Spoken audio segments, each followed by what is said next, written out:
Salut tout le monde, dans cette vidéo, on va faire la correction de l'exercice 4 de la série 1, électricité 3. On cherche le champ magnétique B en employant les équations locales et les conditions aux limites, créées par la distribution du courant, constituée par un solenoïde circulaire de rayon R et de longueur L, comportant un spire jointif, chacune est parcourue par un courant d'intensité E et une constante. On suppose que le champ magnétique B à l'infini est nul. N, c'est le nombre de spires par unité de longueur. Et on suppose que le solénoïde est infiniment long, c'est-à-dire R est très supérieur à R. Donc, avant de rentrer dans les calculs, on va choisir un système de coordonnées bien adapté à notre situation. Le système de coordonnées qu'on va choisir, c'est le repère cylindrique. Prenons un point M.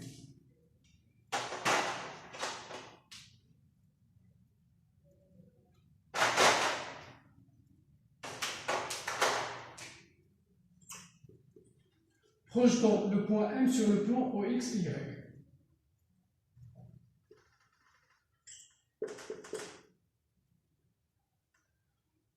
OH, c'est la coordonnée R.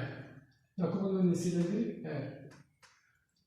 L'angle entre OX et OH, c'est la coordonnée θ. Le projeté orthogonal du point M sur l'axe OZ, c'est Z.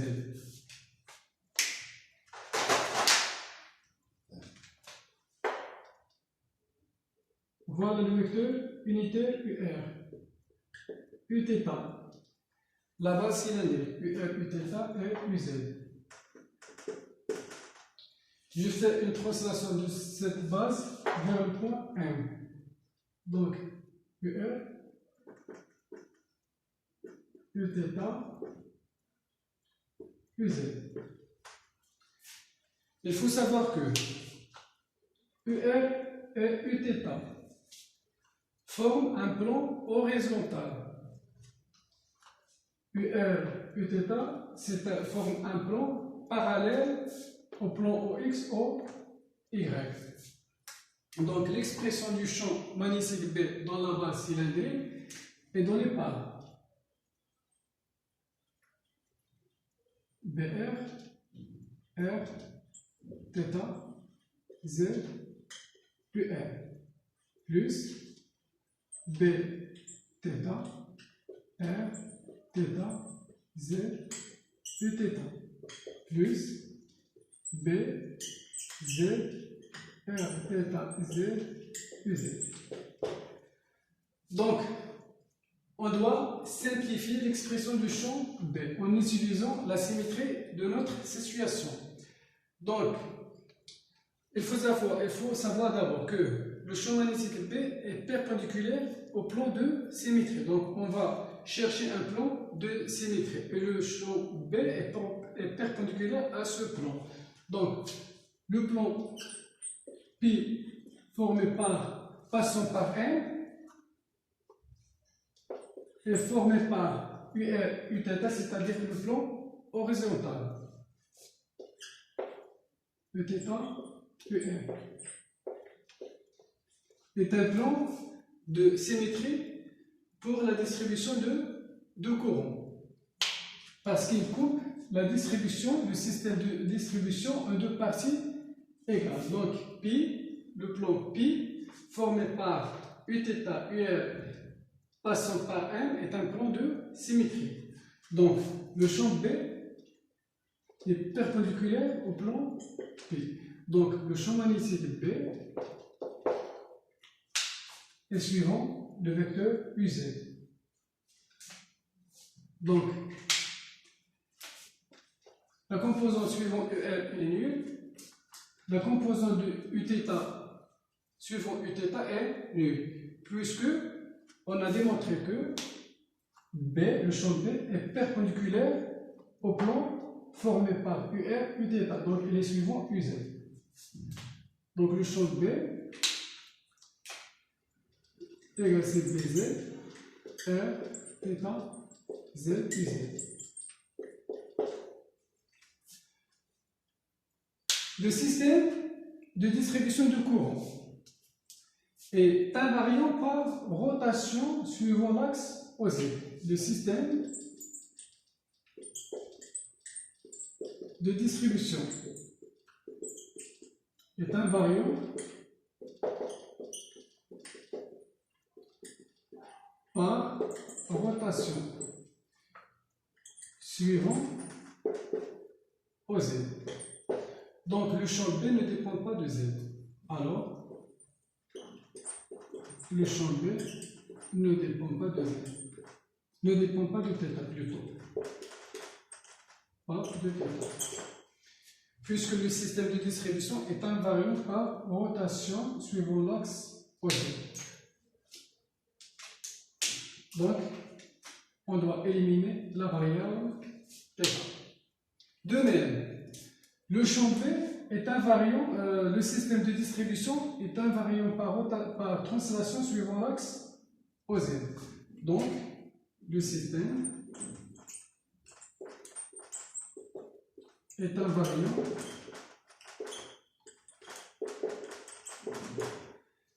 par translation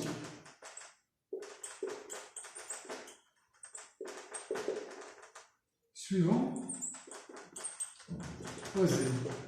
Donc il ne dépend pas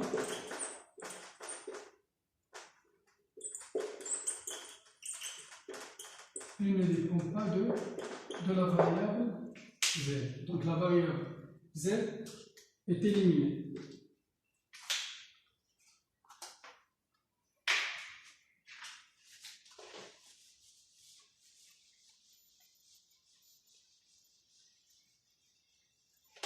On a précisé à la fin à une expression très simple du champ B. Donc B, c'est BZ, R, BZ, R, BZ. Alors, il faut déterminer la composante BRZ en utilisant une équation de Maxwell. Donc, on va utiliser rotationnel de E de B égale mu0G plus mu0 epsilon0, la dérivée de E, par rapport au temps. Le courant qui circule dans le solenoïde est constant. Alors, la variation de champ E est nulle, puisque le courant E est constant. Donc, rotationnel de B égale mu0 G. Donc ici, je dois exprimer rotationnel de B en coordonnées cylindriques. Rotationnel dans les coordonnées cylindriques est donné par la formule suivante. 1 sur R, la dérivée par rapport de θ de BZ, moins la dérivée de Bθ par rapport à Z, fois ER. Plus la dérivée de BR par rapport à Z, moins la dérivée de BZ par rapport à R, E, θ. Plus 1 sur R, la dérivée par rapport à R, de R, B, θ, moins la dérivée de BR par rapport à θ, fois UZ, égale mu0G. mu0G est nul, puisque on calcule le champ magnétique ou un point M. Soit il est situé à l'intérieur de solenoïde, soit il est situé à l'extérieur. Donc deux cas à envisager. R inférieur à R, ER est supérieur à R. Donc dans les deux cas, la densité du courant G est nulle. Donc on calcule le champ magnétique ici et là. Donc, toujours, la densité volumique de courant est nulle. Donc, rotationnel de B, c'est le vecteur nul. Simplifions cette écriture.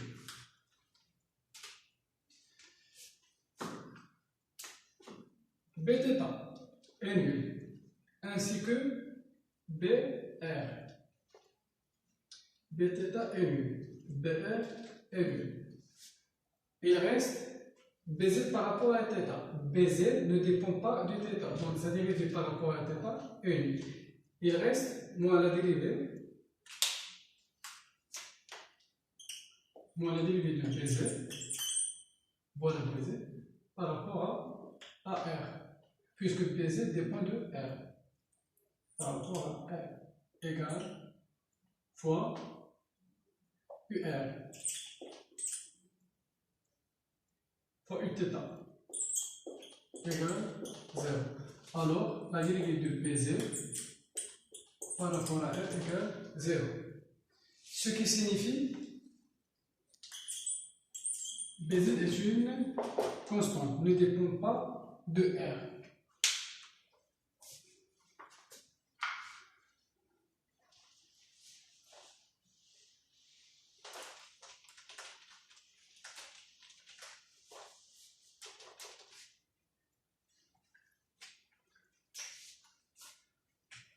Alors, B,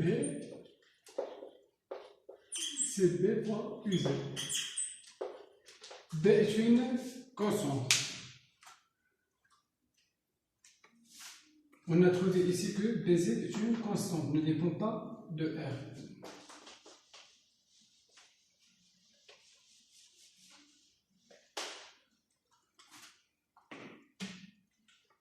Donc, on a deux situations, soit R inférieur à R. Le champ B,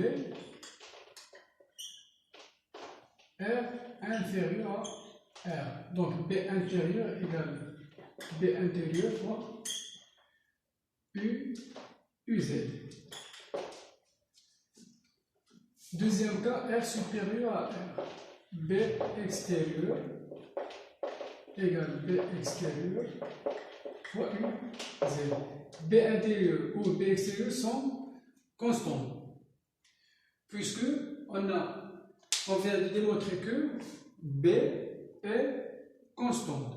Le champ B est constant. La composante est constante. Donc ici, on commence par calculer B extérieur, c'est-à-dire le champ B à l'extérieur. Donc, on se point M. Alors, à quoi égale le champ B au point M? Le champ B est constant, donc le champ ici B extérieur est constant. Et le champ à l'infini est nul. Et puisque le champ ici est constant, donc B extérieur est nul.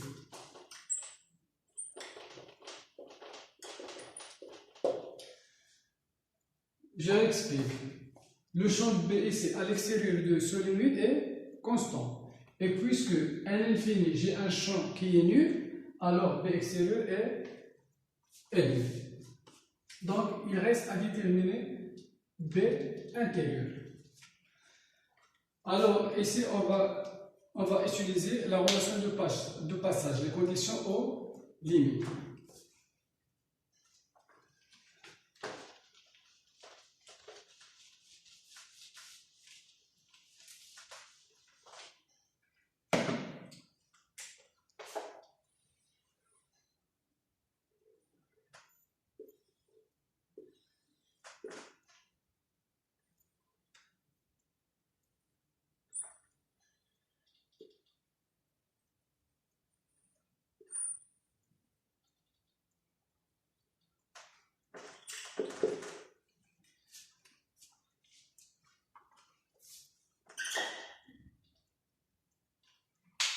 Donc, je prends un point M situé sur la surface latérale de ce solénoïde. Donc, ici, c'est le vecteur UR.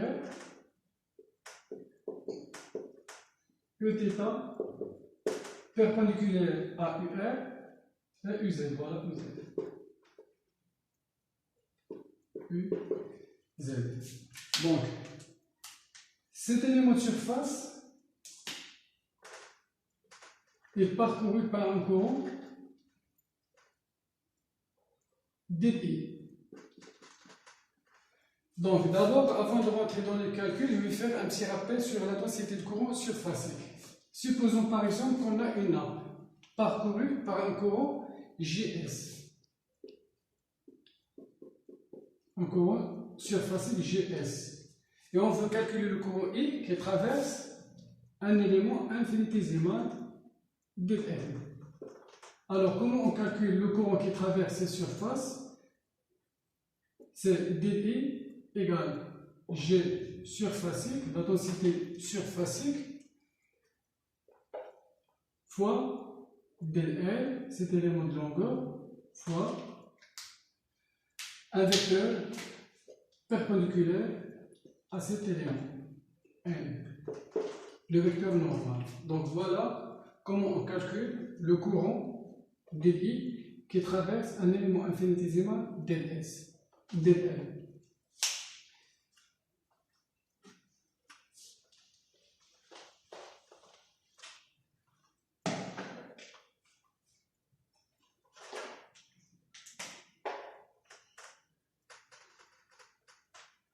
Alors, je vais écrire la relation de passage. B extérieur, moins B, ici j'ai le champ B intérieur, et là j'ai le champ B extérieur qui est nul. Donc la relation de passage, c'est B extérieur moins B intérieur égale mu0 GS vectoriel, un vecteur normal à la surface. N orienté du milieu intérieur vers le milieu extérieur. Vers extérieur. Donc d'abord, on doit calculer GS, c'est-à-dire la densité de courant surfacique qui traverse la surface latérale du cylindre de solide. Donc, je calcule d'abord le courant qui traverse un élément infinitésimal dz. Voilà, prenons cet élément dz. Donc le courant dI qui traverse cet élément infinitésimal dz, c'est Gs fois la longueur de cet élément dz fois le vecteur normal perpendiculaire à cet élément, c'est Uθ.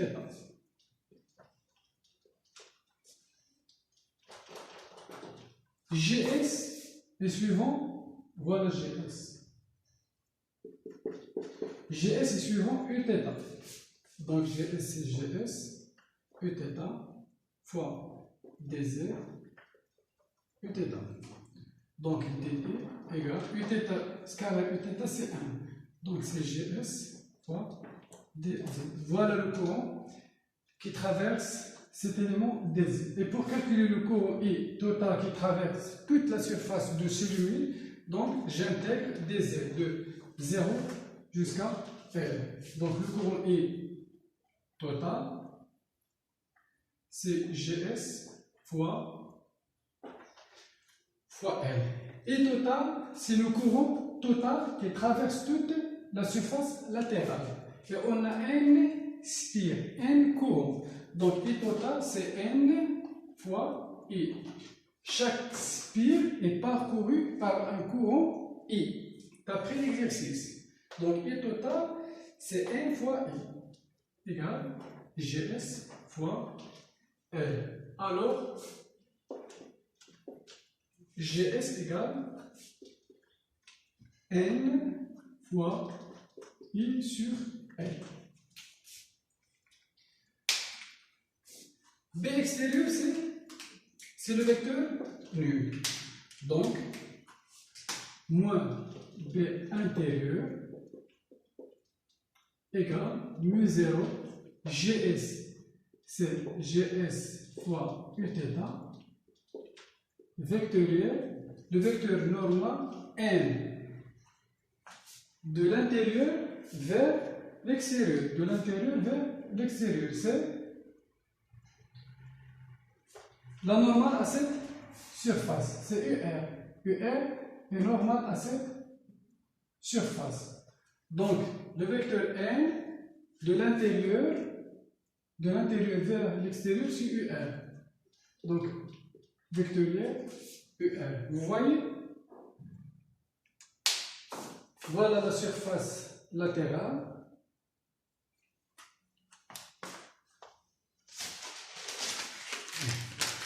Voilà notre solenoïde. Voilà UR. Donc, le vecteur normal à cette surface, c'est UR. Voilà. Donc, N intérieur vers extérieur, c'est UR. Alors, moins B intérieur égale mu0 GS. U θ UR. UR, U θ, UZ. U θ UR, c'est moins UZ. U θ UR, c'est moins UZ.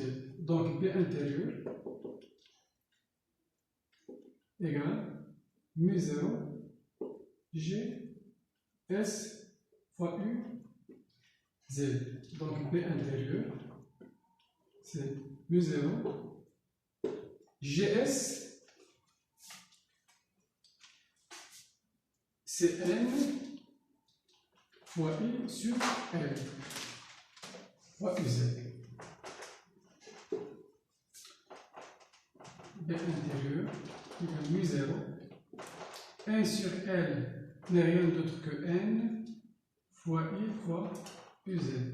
On aboutit à l'expression du champ B magnétique créé par un solenoïde infini parcouru par un courant I.